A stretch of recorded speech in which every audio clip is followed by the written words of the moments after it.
नमस्कार, आप देख रहे हैं न्यूज़ 24 सच तक भारत। क्या दिख रही होगी जो जिनके हाथ में पासिंग सर्टिफिकेट है लेकिन नियुक्ति का प्रमाण पत्र नहीं। ये तो सरकार धोखा कर रही है। 2014 में जब आपके बीच में आए थे तो आपसे क्या वादा किया? आप सबको याद होगा ना वादे? एक एक करके जरा वादे गिना दीजिए। 15 लाख आएंगे, किसान की आमदनी दुगनी होगी, रोजगार मिलेंगे, खुशहाली आएगी। कुछ हुआ? हुआ क्या? कुछ नहीं हुआ। नहीं हुआ। लेकिन ये सब चीजें आप भूल जाएं, नोटबंदी आप भूल जाएं, कोरोना के दौरान चलते चलते मरने वालों की लाशें आप भूल जाएं, ऑक्सीजन की कमी में लोग अपनी सांसें छोड़ गए, ये बातें आप भूल जाएं। इसके लिए 45 दिन से नगाड़े बजाए जा रहे हैं।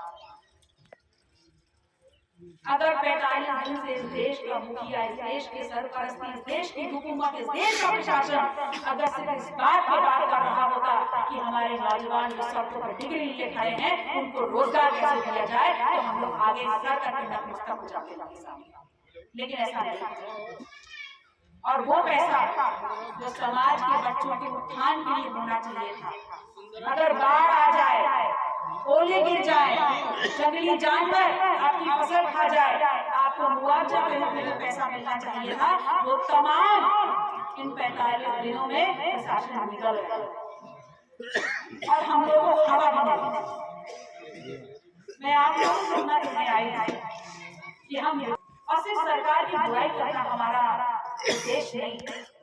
हमारा उद्देश्य इतना है कि हम आपको बता पाए कि देश की राजनीति हमको भावुक बना करके हमारी आस्था, हमारी मनोदशा से किस तरफ जाने का काम करना होगा।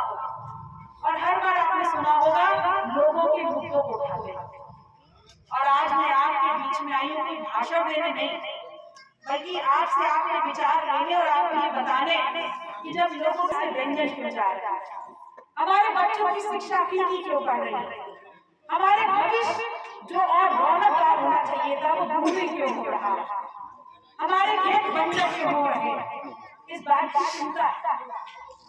लेकिन दिक्कत सिर्फ इतनी है कि हम चर्चा नहीं करें। अगर चर्चा नहीं करेंगे तो हल नहीं, और जब आप चर्चा करेंगे तो 5 आपके पक्ष के होंगे और हो सकता है 95 आपके विपक्ष के, लेकिन 5 तो है ना सहयोग में।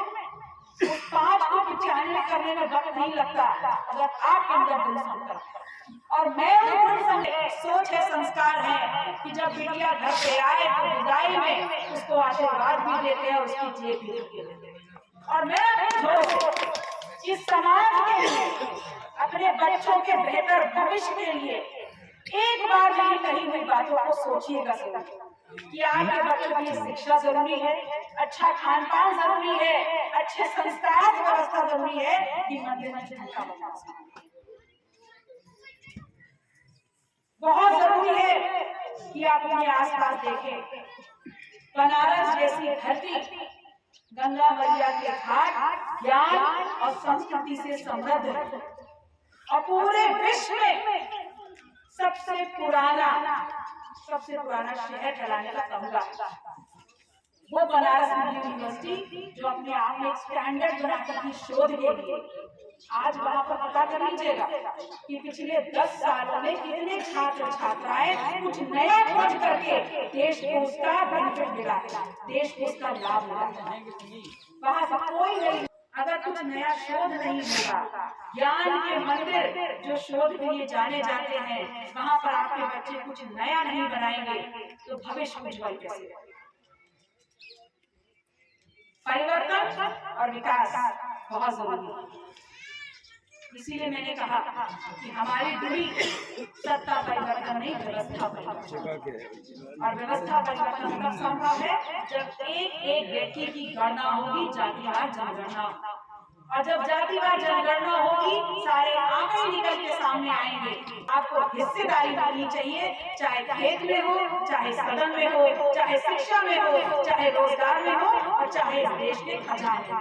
सिर्फ इतना मूल मंत्र हम लेके आए और आपसे भी इस जातिवार जनगणना के बढ़ाने के लिए हम आपका सहयोग मांगने आए हैं कि हम आपसे जो कह रहे हैं हमारे जाने के बाद इस पर चिंतन करिएगा, लोगों को समझाने और बताने का काम करिएगा कि जब तक आपकी संख्या गिनी नहीं जाएगी तब तक आपकी हिस्सेदारी सुनिश्चित कैसे है, और जब तक हिस्सेदारी सुनिश्चित नहीं होगी तब तक आप कैसे कहेंगे कि इस विकासशील देश में हर समाज आगे विकासशील हो रहा है। एक समाज विकास की दर में आगे बढ़ जाए और पूरा देश पीछे छूट जाए, उससे कोई फायदा नहीं, बल्कि बेहतर ये है कि हर समाज दो दो कदम विकास में आगे बढ़े, तब समाज और ज्यादा तेजी से आगे बढ़े। बहुत बहुत आभार।